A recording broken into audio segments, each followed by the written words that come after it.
เอากันไปเอาเกียร์กันต่อผมจะเอามือซ้ายมาจับล็อกขึ้นอีก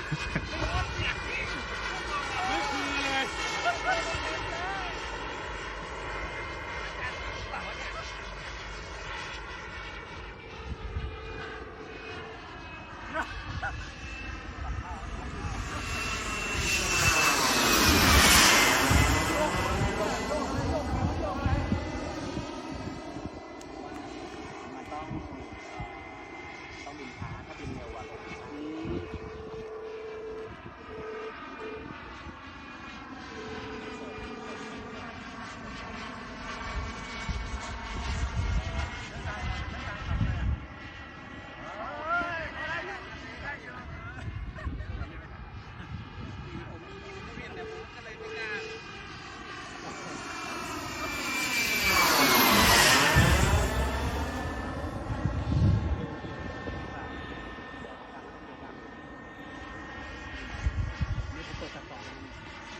เลย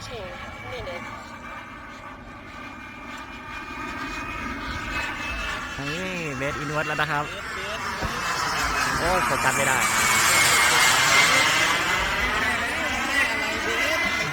ใจมันมาแล้วไง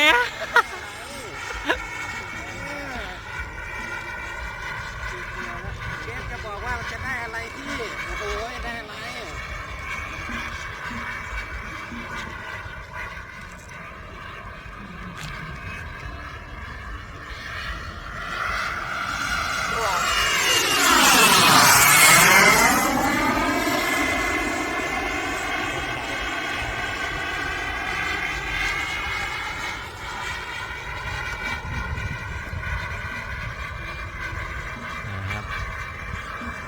อินเวิร์สเซอร์เคิลนะครับเบสอินเวิร์สเซอร์เคิลแล้วนะครับนี่ครับดูหน้าชัดๆครับ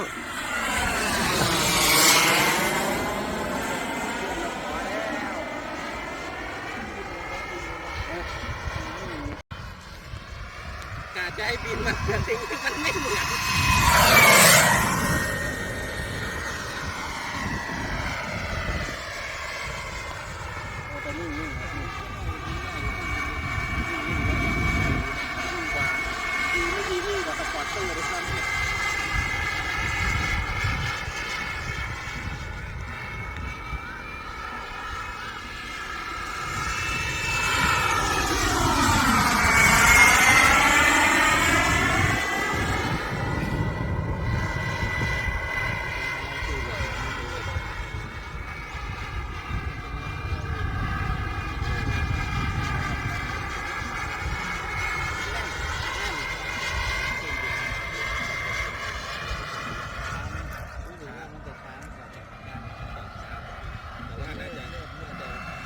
เบสโซโล่ครับ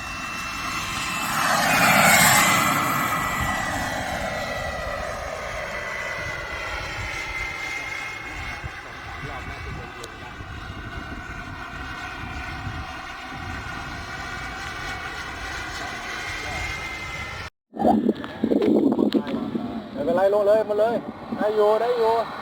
มอเตอร์ห่างเยอะอีกรอบนึงได้เบสนะลงเลยได้อยู่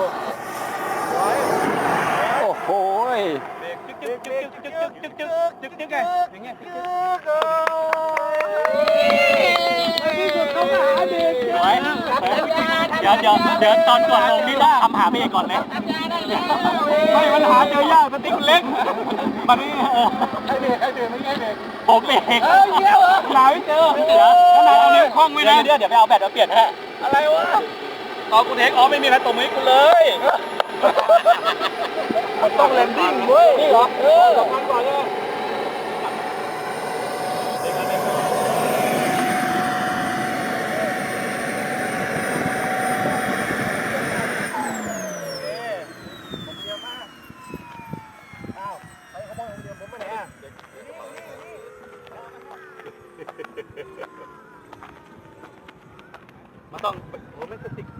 ม่งเล็กหายเลยตอนแรกนิ้วผมสุดแล้วเนี่ยไม่โดน